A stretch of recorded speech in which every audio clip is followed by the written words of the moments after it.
ৰাইজ আপোনালোক সকলোকে মই জনাব বিচাৰিছোঁ, এইজন পদ্মসুৰ পদ্ম হাজৰিকা 2001 চনত আপোনালোকৰ বহুতৰ এতিয়া চাগে মনত নাই, কিন্তু সেই সময়ত যিটো ৰাজ্য কঁপোৱা চাঞ্চল্যকৰ হত্যাকাণ্ড হৈছিলে বিশ্বনাথৰ সাধাৰুত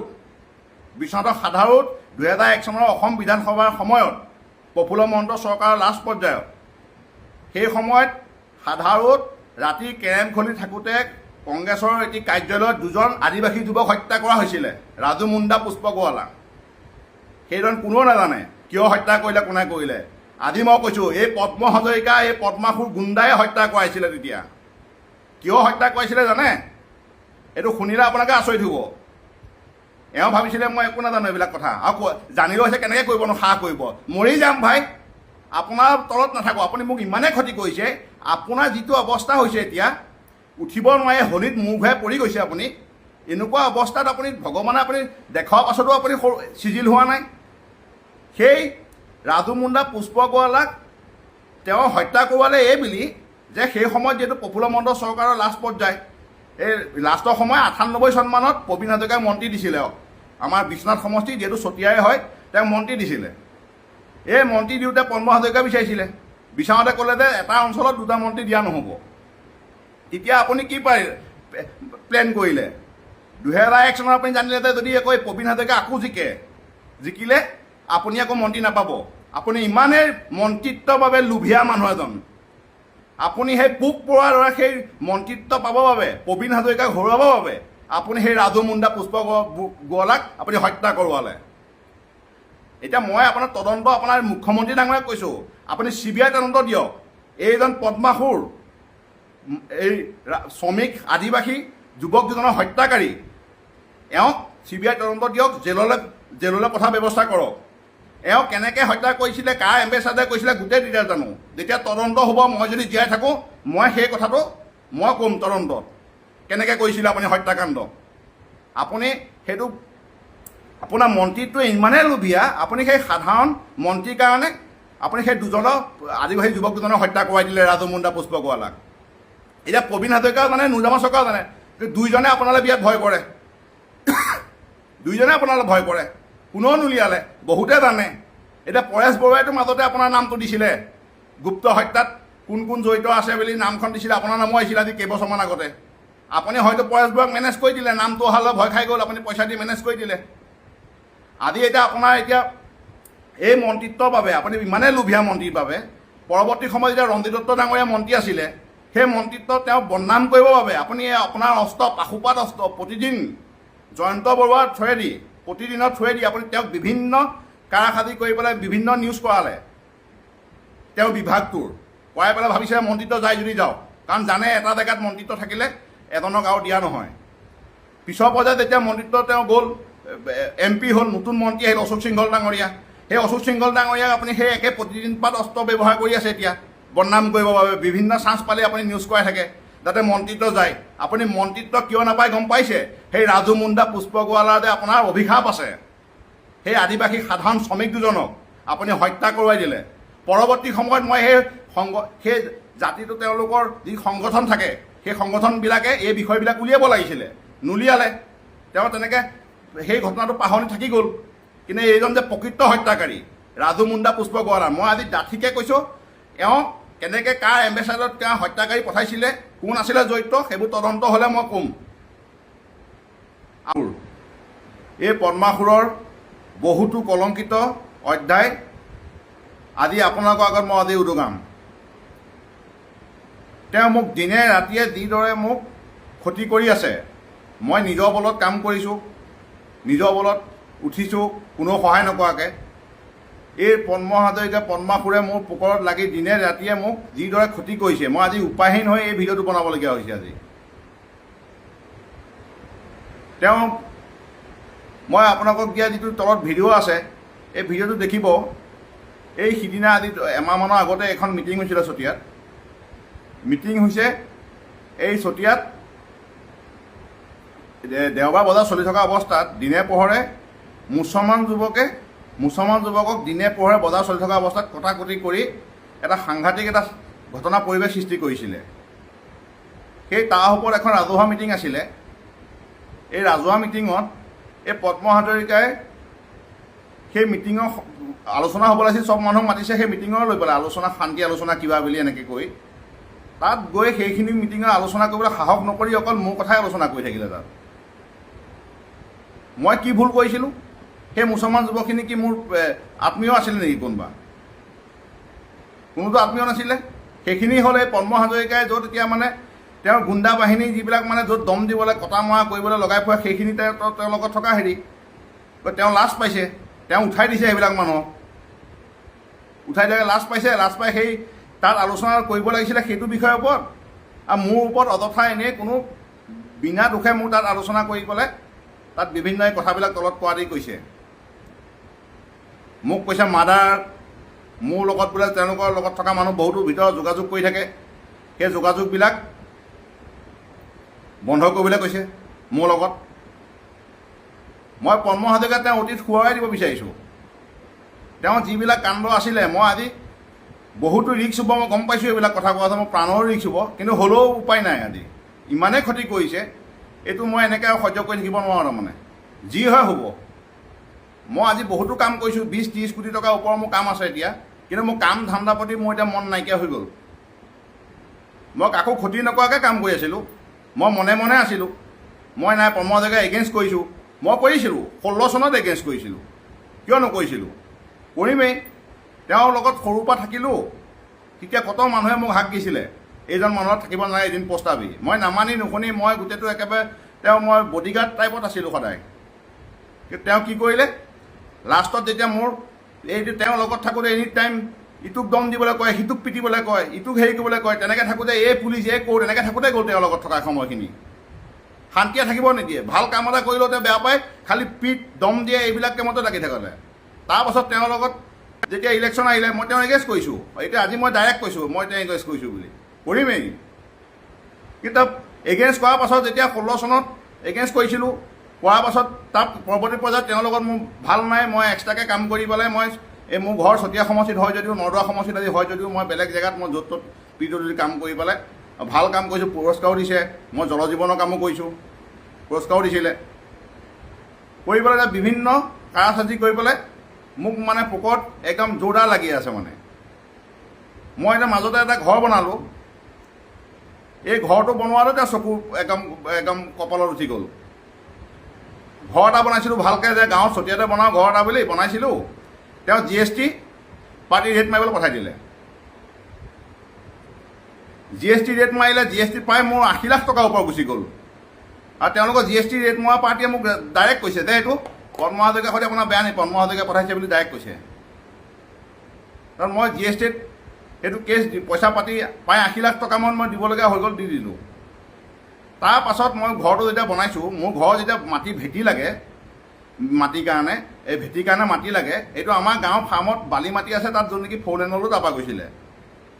সেই মাটি যেতিয়া ইয়ালৈ আনিব বিচাৰিছোঁ, সেই পদ্ম হাজৰিকাই তাতো মোক বন্ধ কৰাইছে গাঁৱৰ ল'ৰাখিনি। কিন্তু গাঁৱৰ ল'ৰাখিনিয়ে ক'লে যে আমি এইবিলাক বেলেগৰ কথা নুশুনো, আমি মাটি তোমাক দিমেই। চবেই দিলে, মাটিও বন্ধ কৰিছে। আপুনি চাওকচোন, এনেকুৱা তলৰ মেণ্টেলিটি থাকে নেকি? এনেকুৱা ফাল্টু মানুহ মই দেখাই নাই আজিলৈকে। তেওঁ কেতিয়াও মানুহৰ ভাল চিন্তা কৰিবই নোৱাৰে, সদায় বেয়া চিন্তা কৰি থাকোঁতে গৈছে।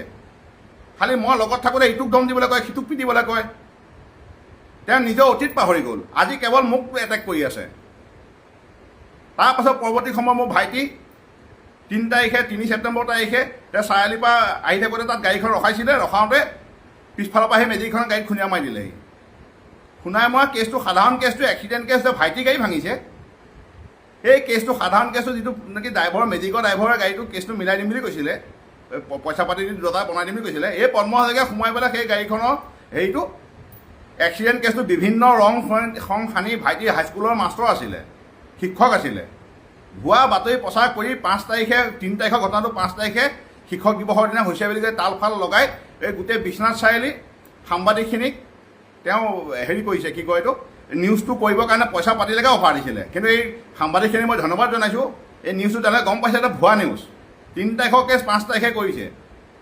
যি এজন সাংবাদিকে বিশ্বনাথ চাৰিআলি ভাইটিৰ কেছটো ভুৱাকৈ প্ৰচাৰ কৰিছিলে, তেওঁ পিছত ভুল বুজি পেলাই তেওঁ নিজৰ লাষ্টত নিউজটো ডিলেট কৰি দিলে। তেওঁ হেৰি পৰা লাষ্টত এই ভাইটিৰ কেছটো একদম মানে বিভিন্ন তৰোৱাল লৈছে কিবা লৈছে বুলি কৈ এই শিক্ষক কোৱা ভাইটিজনৰ তেওঁ লাষ্টত নিজৰ পৰ্টেল এইটো ফেচবুক চেনেলটোতে লাষ্টত গৈ পেলাই ভাইটি নিউজটো বজাই দিলে ভুৱাকৈ বজাই ভাইটি জেল যাবলগীয়া হৈ গ'ল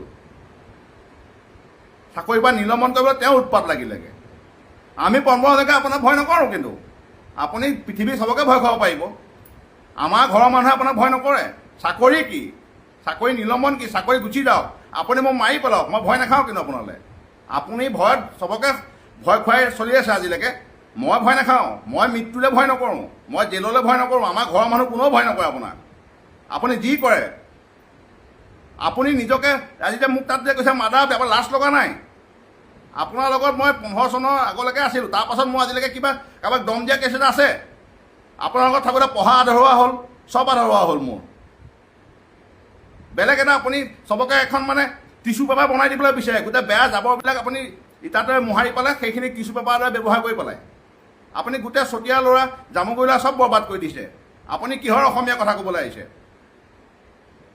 আপুনি অসমীয়া ল'ৰা কথা ক'বলৈ আহিছে অসমীয়া মানুহৰ চেণ্টিমেণ্ট দিয়ে আপুনি অসমীয়া ল'ৰা চবকে ক্ষতি কৰিছে আপুনি আৰু ইয়াত আপুনি এজন ভাল যুৱকে ইয়াত এখন বিবাহ বহন কৰিব বিচাৰিছিলে আপুনি কৰিব দিলে আপুনি কাৰো উন্নতি দেখিব নোৱাৰে আজি মই ঘৰটো বনালোঁ আপুনি মোক ইমান অত্যাচাৰ কৰিছে অত্যাচাৰ কৰিব পাৰে মই ভয় নকৰোঁ মোক যি কৰে কৰি দিব আপোনাৰ কলংকিত অধ্যায় মই আজি উদঙাম আপুনি কি প্ৰকৃততে আপোনাৰ কথা মই চব জানো আপুনি মই আজি ইমান দিনে কম ভাবিছিলোঁ কিন্তু মই জানো যে মিডিয়াত কৰিতো নোলায় আপুনি মিডিয়া চব কিনি থৈছে মই মোৰ ছ'চিয়েল মিডিয়াতে কৈছোঁ আগতে এক্টিভ নাছিলোঁ এতিয়া এক্টিভ হৈছোঁ মই আপোনাক আজি উদঙাম আপুনি নিজকে ধোঁৱা তুলসী পাত সজাবলৈ গৈছে মোক কথা ক'ব লাজ লগা নাই মোৰ দেউতা শিক্ষক আছিলে আপুনি মোক বুজাই যিটো ল'ৰা মই এনেকৈ আগতে লেট্ৰিন গ'লে মায়ে ৰাতি ৰখি থাকে ৰাতি যদি লেট্ৰিন যাব লগা হয় মা বাহিৰত ৰখি থাকিব লাগে তেনেকুৱা ল'ৰা আছিলোঁ মই আজি আপুনি কি কৰি পেলালে মোক কৰি পেলাই লাষ্ট মুহূৰ্তত আপুনি সাগৰৰ মাজত তেনেকৈ পেলাই দিয়েগৈ তেনেকৈ পেলাই দিছিলে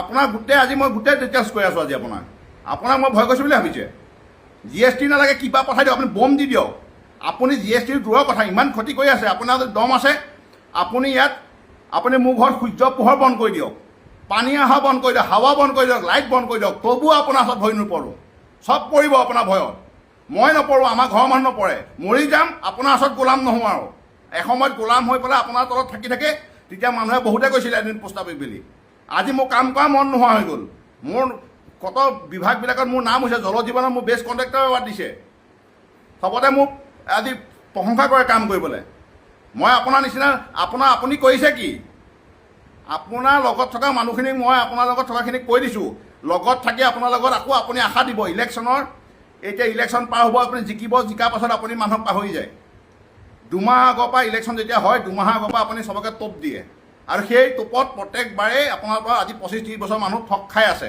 আপুনি টেঙা আমৰ মস্ত বেপাৰী আপুনি কাক কৈছে আপুনি মাত্ৰ 2টা মানুহ আৰু 3টা আপোনাৰ 3 নম্বৰ 2টা এই ছাদুদ্দিন আৰু ইমামুদ্দিনৰ বাদে ইয়াত কাৰ উন্নতি হৈছে আপুনি মানুহ নাপালে এই ছাদুদ্দিন আৰু ইমামুদ্দিনেহে আপোনাৰ এতিয়া গোটেই কাম চাম কৰে গোটেইখিনি আৰু এতিয়া আপোনাৰ পুত্ৰ সোমোৱাইছে আপুনি পুত্ৰ সোমোৱাইছে এতিয়া এই ছাদুদ্দিন ইমামুদ্দিন আৰু আপোনাৰ পুত্ৰ এই 3জন ঠিকাদাৰ বনাবলৈহে আপোনাক ভোট দিব চবেই আপোনাৰ লগত যে ল'ৰাবোৰ যে যাব যে এতিয়া লাগিবলৈ চবকেতো আপুনি ললিপপহে দিব চবকে চেণ্টিমেণ্ট কৰাব আৱেগিক কৰিব আপুনি সেই আন্দোলনৰ সময়ত কাৰ ঘৰত আম খাইছিলে কঁঠাল খাইছিলে এই ভুৱা কথাবোৰ কৈ এতিয়া ভোটবিলাক ল'বলৈ মানুহক আৱেগিক কৰিব ভোট যে ল'ব আপোনাক কোনেও বিচাৰি নাপায় আপুনি কাক আজিলৈকে হেল্প কৰি পাইছে আপুনি কেৱল মানুহক ক্ষতি কৰিবলৈ আপুনি জন্ম লৈছে পৃথিৱীত দিনে ৰাতিয়ে কাক কেনেকৈ ক্ষতি কৰোঁ কাৰ বেয়া চিন্তা কৰোঁ সেইটোতে আপুনি লাগি থাকে চব অসমীয়া ল'ৰা বৰবাদ হৈ গ'ল আজি চতিয়া নদুৱা সমষ্টিত কোনো এটা ল'ৰা ভালকৈ আজি পইচা নাই বেংক বেলেঞ্চ নাই এখন দামী গাড়ী নাই এখন ফৰ্চুনাৰ টাইপৰ জাতীয় গাড়ী কাৰোৱেই নাই আমাৰ আপুনি ইয়াত অকল হৈছে ছাদুদ্দিন আৰু ইমামুদ্দিন আপুনি ছাদুদ্দিন ইমামুদ্দিনক আৰু মই লগত থকা আপোনাৰ লগত থকাখিনি ক'ব বিচাৰিছোঁ আপোনালোকে নাজানে এতিয়াতো চতিয়াটো ল'ৰা নায়েই পুৰণা ল'ৰা চব নাই চবকে শেষ কৰি পেলালে আপুনি চব পুৰণা ল'ৰা আপোনাৰ লগত লগালে এতিয়া চব শেষ তেওঁলোকৰ দুবেলা দুমুঠি খাবলৈ ভাত নাই এতিয়া এনেকুৱা অৱস্থা কৰি পেলালে আপুনি এতিয়া গোটেই চতিয়াৰ এই যি 2-4টা আছে কুলাংগা 2টা এতিয়া কেইদিনমানৰ আগতহে আছে এইকেইটা এওঁলোকে আপোনাৰ অতীত জানে নেকি আপোনাৰ লগত থকাতে এসময়ত গোটেই চতিয়া ল'ৰা আছিলে কেইটা আছে আপোনাৰ লগত এতিয়া? যিকেইটা আছে ভয়ত আপোনাৰ ওচৰত খালি খাৰা হৈ আছে এনেই। অন্তৰে আপোনাক কিমান ভাল পায়? আপুনি জনপ্ৰিয় নহয় নহয়, মানুহে আপোনাৰ স্বৰূপটো নাজানেতো, কাৰণ মিডিয়া কিনি থৈছে, নিউজ নাযায় আপোনাৰ নিউজ যাবও লাগিব নহয়। আপোনাৰ এতিয়া আপুনি যে 2016 চনত মাত্ৰ 1600 ভোটতহে জিকিছে আপুনি 20 কোটি টকা খৰচ কৰি। আপোনাৰ এগেইনষ্টৰ প্ৰাৰ্থীজনে 20 লাখ টকা খৰচ কৰিছে, আপুনি 20 কোটি 20 কোটিত 1600 ভোটত হাৰিছে, য'ত নেকি বিজেপি কেনেকুৱা ঢৌ আছিলে সেই সময়ত। আপুনি লোকক যে বনাম দি যে চলাই আছে যে, আপুনি আজি ইমানেই পাপ কৰিলে, এইবিলাক চব আজি ৰঙাই আছোঁ। আপুনি আজি মই যিটো মুখ্য আপোনাৰ কথা ক'ম আজি, আপুনি ভাবিছিলে মই নাজানো এইটো কথা, আৰু বহুত মানুহেতো নাজানেই, মই ভাবিছিলে মই নাজানো বুলি। আপুনি চব ভুৱা কৰি আজি দুনিয়াত চলি আছে। আপোনাৰ অতীত মানুহক পাহৰাই আপুনি নিজে এতিয়া মানে ৰত্নাকৰ বা বাল্মীকি হোৱাৰ চেষ্টা কৰে। আপুনি ৰত্নাকৰো নহয়, আৰু তাতকৈ ওপৰত আপুনি পদ্মাসুৰ, আপুনি কেতিয়াও চিজিল নহয়। আজি আপুনি এনেকুৱা পৰিৱেশ হৈছে, আপুনি এই ইমানবোৰ যে পাপ কৰিছে, আপোনাৰ ল'ৰা গাত আজি বগা দাগ পৰি গ'ল, বগা বেমাৰ আহি গ'ল গাত। বগা বেমাৰ কিয় আহিলে ধুনীয়া ল'ৰাটো গাত? এই যে আপুনি যে দুৰ্দান্ত পাপবিলাক কৰিলে, পাপবোৰ কাৰণে আহিলে আজি আপোনাৰ ল'ৰাটো গাত এনেকৈ, গম পাইছে আপুনি যে এতিয়া যে এই আধা বয়সত যে আপোনাৰ এতিয়া যে টেবলেট যে আপুনি যে কেজিয়ে টেবলেট খাব লগা হৈছে যে, এতিয়া এই মাহে মাহে ছিংগাপুৰ যাবলগীয়া হৈছে যে আপুনি আজিতো আচলতে সুস্থ আপুনি নহয়েই, আপুনি ইলেকশ্যন খেলিবই নালাগে। আপোনাৰ আজি ইমানেই লোভ মানে ৰাজনীতিৰ প্ৰতি, আপুনি জানে ৰাজনীতি নাথাকিলে যে আপোনাৰ অৱস্থা কাহিল। আপুনি পৰৱৰ্তী সময়ত 2008 চনত আপুনি কি কৰিলে? আপুনি যিটো ইলেকশ্যনত আপোনাক উগ্ৰপন্থী বা কোনোবাই আপোনাক গুলিয়ালে বুলি আপুনি উৎপাত কৰিলে, সেই সময়ত আপুনি গ'ল তাত। আমি সৰু আছিলোঁ, আমি তেতিয়া একদম গোটেই চতিয়া বন্ধ চন্ধ কৰি বিভিন্ন এটা পৰিৱেশ কৰি পেলাইছোঁ, নাখাই নবৈ আমি দিনে ৰাতিয়ে আপোনাৰ কাৰণে ৰাস্তা বন্ধ কৰিছিলোঁ। আপুনি সেই সময়ত যিজন আপোনাৰ লগত আছে এতিয়া বৰ্তমান, সেই সময়ত 2008 চনত যিটো ZPC উঠিছিলে কংগ্ৰেছৰ পৰা যে উঠিছিলে যে উদয় শংকৰ, সেই উদয় শংকৰ যে আপুনি যেতিয়া সেইটো অৱস্থাত হৈছিলে, হস্পিটেলত আছে বুলি কৈছিলে, তেতিয়া সেইজনে প্ৰচাৰ কি বুলি কৈছিলে যে আপোনাৰ গাত বোলে এইটো বোলে তেজ বোলে এয়া বোলে ছাগলী তেজ লগাইছে, ছাগলী তেজ। আপুনি এতিয়া পৰৱৰ্তী সময়ত যেতিয়া ভাল হৈ আহি পেলাই কি কৈছিলে? তেওঁক খুনিয়াবৰ কাৰণে আপুনি মোক গাড়ী দি ব্যৱহাৰ কোৱা নাছিলে যে মেক্স দি খুনিয়াই দিবি বুলি? আপুনি কোৱা নাছিলে তেওঁ জড়িত আছিলে বুলি এই ঘটনাত? সেই উদয় শংকৰ জড়িত আছিলে, আপুনি মোক কোৱা নাছিলে? আজি দেখোন সেই আপুনি সাধাৰণ ভুৱা কেছ কিছুমানৰ মানুহ উঠাই থাকে। সেই যে জিতু ভূঞা বুলি যিজন যে জড়িত আছে বুলি আপুনি কৈছিলে, জিতু ভূঞা, চবেই যে কৈছিলে জিতু ভূঞা, আপুনি যে বিজেপি চৰকাৰ অহাৰ আগলৈকে যে আপুনি সদায় আন্দোলন কৰিছিলে সেই 13 ডিচেম্বৰ নে 8 ডিচেম্বৰ তাৰিখটোত কৰি পেলাই, তাৰ পৰৱৰ্তী সময়ত যে বিজেপি আপুনি ঘটনাটো নুলিয়াই হৈ গ'ল। বহুত মানুহে পিছত মই নাজানো, কাৰণ সঠিক ঘটনাটো মই নাজানো ইমানো, কাৰণ মই তেতিয়া সেই ঘটনাৰ আইডিয়া নাই, ৰাতি হৈছে ঘটনাটো। বহুত মানুহে কয় এইটো ঘটনা মিছা, কাৰণ সেই সময়ত গোটেই কংগ্ৰেছৰ জয় আপুনি সেই ঘটনাটো হোৱাৰ কাৰণে গোটেই সমষ্টিটো 100% পঞ্চায়ত জিকি গ'ল। আৰু সেই ZPC যিজন আছিলে তেওঁক আপুনি জিকি যাব বুলি ভয় খাইছিলে।